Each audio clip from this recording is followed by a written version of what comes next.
तर शिवसेनेला बाजूला कसं करायचं यासाठी दिल्लीमध्ये बैठक झाली होती असं धनंजय मुंडे यांनी म्हटलं। पुरंदरच्या सभेमध्ये धनंजय मुंडेंनी हा गौप्यस्फोट केला।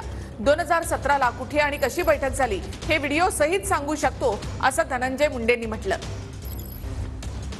2017 ला गणेश चतुर्थीच्या दिवशी तारखेसहित उद्या व्हिडिओ फुटेज म्हणतात त्याच्या सहित कुठं कशी बैठक झाली त्याच्या सहित मी देऊ शकतो। मी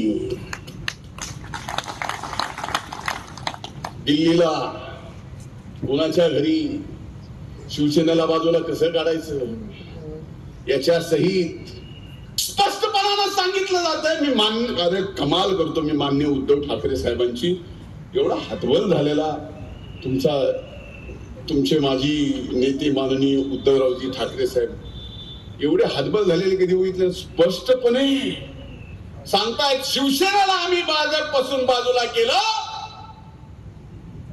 ही आमची चाल होती आणि उद्धव साहेब हसतायत। किती हतबलताय कुठे चाललंय राजकारण।